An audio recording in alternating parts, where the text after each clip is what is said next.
बिस्मिल्लाहिर्रहमानिर्रहीम। अस्सलाम वालेकुम फ्रेंड्स, आज हम ऑरेंज केक लेकर आए हैं। इसको बनाना बहुत ही आसान है और ये आपको किसी भी बेकरी से नहीं मिलेगा। रेसिपी को फॉलो कीजिएगा और इस तरह से नरम केक बनाने के लिए रेसिपी को पूरा देखिएगा। केक को बनाते वक्त मेजरमेंट का ख़ास ख्याल रखा करें, क्योंकि बेकरी की जो भी आइटम होती है उनमें मेजरमेंट का ख्याल रखा जाता है। अगर आप मेजरमेंट से हटकर इसका केक को तैयार करेंगे या बेकरी की कोई भी आइटम तैयार करेंगे तो या तो वो अच्छी तरह से पक नहीं पाएगी या फिर वो हार्ड हो जाएगी, और अगर केक बना रहे हैं तो वो अच्छी तरह से फूलेगा नहीं। चलिए रेसिपी को स्टार्ट करते हैं और आपको बताते हैं किस तरह से ये ऑरेंज का मज़ेदार केक बनेगा।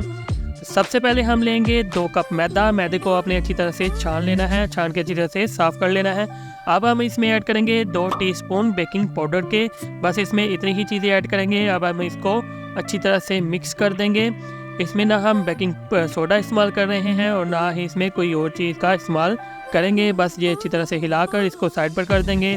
अब हम एक बाउल लेकर इसमें हम ऐड करेंगे 6 अंडों की सफ़ेदी। जी, आपने जर्दी अलग कर लेनी है और सफ़ेदी जो है वो अलग कर लेनी है। तो इस तरह से हम सफ़ेदी को और जर्दी को अलग अलग कर लेंगे। अब हमने इसको बीट करना है। बीट करने के लिए आप कोई भी चीज़ का इस्तेमाल कर सकते हैं। मैं यहाँ पर बीटर का इस्तेमाल कर रहा हूँ। तो इसको हम 5 से 6 मिनट के लिए बीट करेंगे और 5 मिनट के बाद ये क्रीमी टेक्सचर में आ जाएगा इस तरह से। अब हम इसको मशीन को बंद करेंगे और हम इसमें ऐड करेंगे 1 कप चीनी। चीनी जो यहाँ पर नॉर्मल इस्तेमाल कर रहा हूँ, ये चीनी का पाउडर है। तो 1 कप इसको थोड़ा थोड़ा करके हम ऐड करेंगे और इस तरह से इसको हिलाएंगे और उसके बाद हम मशीन को दोबारा से बीटर को दोबारा से चला देंगे। इस तरह से आपने थोड़े थोड़े वक्फे के बाद इसमें चीनी ऐड करते जाना है और बीटर को चलाते जाना है। यही प्रोसेस आप बार बार करेंगे और सारी चीनी इसमें ऐड कर देंगे। एक ही बार आपने इसमें चीनी ऐड नहीं करनी, वरना जो आपका क्रीमी टेक्सचर है वो ख़राब हो जाएगा। इस तरह से आपने सारी चीनी ऐड करके अब इसको मज़ीद 1 से 2 मिनट के लिए आपने इसको बीट करना है। तक हम इसको बीट कर रहे हैं। आप प्यारे हाथों से हमारे चैनल को सब्सक्राइब कर दें और साथ में दिए हुए बेल के आइकन को भी प्रेस कर दें। तो अब हम करते हैं इसको एक साइड पर। जो हमने जर्दी अलग करके रखी हुई थी उसका क्या करेंगे, हम 1 अदद ऑरेंज लेंगे, इसको इस तरह से ऊपर ग्रेट कर लेंगे। इसका बहुत ही ज़बरदस्त सा टेक्सचर आता है और टेस्ट भी बहुत मज़े का हो जाता है।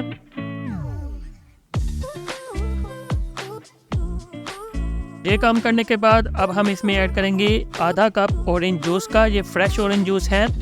तो इसके बाद इसमें ऐड करेंगे आधा कप ही इसमें ऑयल का ऐड करेंगे। अब हम इन चीज़ों को अच्छी तरह से विस्क की मदद से अच्छी तरह से मिक्स कर देंगे। अच्छी तरह से आपने इसको मिक्स करके यकजान कर लेना है। 1 से 2 मिनट आपको यहाँ पर लगेंगे और ये अच्छी तरह से मिक्स हो जाएगा। हम इसको जो हमने सफ़ेदी बीट करके रखी हुई थी उसमें ऐड कर देंगे। ये सारे का सारा बैटर जो है वो इसमें ऐड करके हम इसको भी अच्छी तरह से मिक्स कर देंगे। रेसिपी को आपने कहीं से भी मिस नहीं करना, जैसे आपको बताया जा रहा है वैसे ही आपने करना है।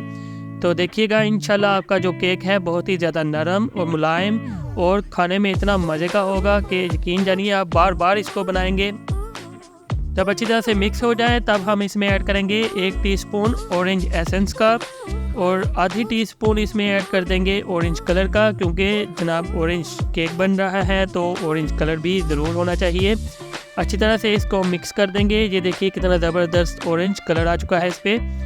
तो अब हम क्या करेंगे कि इसमें ऐड करेंगे मैदा, जो कि हमने बेकिंग पाउडर इसमें मिक्स करके रखा हुआ था। ये थोड़ा थोड़ा इसमें ऐड करेंगे। आप स्पैचुला की मदद से या फिर विस्क की मदद से इसको अच्छी तरह से मिक्स कर सकते हैं, लेकिन बीटर का इस्तेमाल मत कीजिएगा, उससे ओवर बीट हो जाता है और केक जो है वो अच्छी तरह से पक नहीं पाता, बन नहीं पाता। तो इस तरह से आप इसको हिलाते जाइए और सारे का सारा मैदा इसमें थोड़ा थोड़ा करके आप इसमें ऐड करते जाइए और इसको अच्छी तरह से मिक्स कर लीजिएगा। आप इसमें मैदा थोड़ा थोड़ा करके ऐड करेंगे तो इसमें गुठलियाँ नहीं बनेंगी, और अगर एकदम ही इसमें आप सारा मैदा ऐड कर देंगे तो वो गुठलियाँ बन जाएंगी और उसको फिर बीट करना बहुत ही मुश्किल हो जाता है। तो इस तरह से आपने इसको बीट कर लेना है। हमारा जो केक का बैटर है वो बिल्कुल रेडी है। हम क्या करेंगे कि एक पैन ले लेंगे। इसको हमने पहले से ही ग्रीस करके इसके ऊपर बटर पेपर लगा के रखा हुआ था। तो इसमें हम जो बैटर हमने तैयार किया है वो इसमें ऐड कर देंगे, लेकिन एक चीज़ का ख्याल रखिएगा कि जब भी इसमें कोई भी पैन वगैरह हो, उसमें जब आप बैटर ऐड करते हैं तो इसको हाफ़ रखना है आपने, इसको ज़्यादा फिल नहीं करना, वरना जो आपका जो केक है वो ओवरफ्लो होकर ख़राब हो जाएगा और अच्छी तरह से पक नहीं पाएगा। तो इसको हम 180 डिग्री पर प्री हीटेड ओवन में 1 घंटे के लिए या 50 मिनट के लिए पका लेंगे। तो ये देखिए केक जो है वो 50 मिनट के बाद बिल्कुल रेडी है। तो इसके जो किनारे हैं उसको छुरी की मदद से कट कर लेंगे।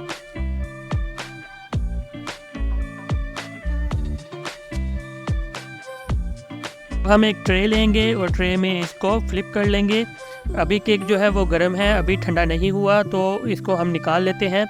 तो इसमें जो बटर पेपर हमने लगाया था उसको भी ऊपर से उतार लेते हैं और उतारने के बाद इसको सीधा करके और इसकी कटिंग करेंगे और आपको दिखाएंगे ये कितना नरम केक बना है। अभी से आप देख रहे हैं ये कितना नरम है, इसकी सॉफ्टनेस आप देख सकते हैं।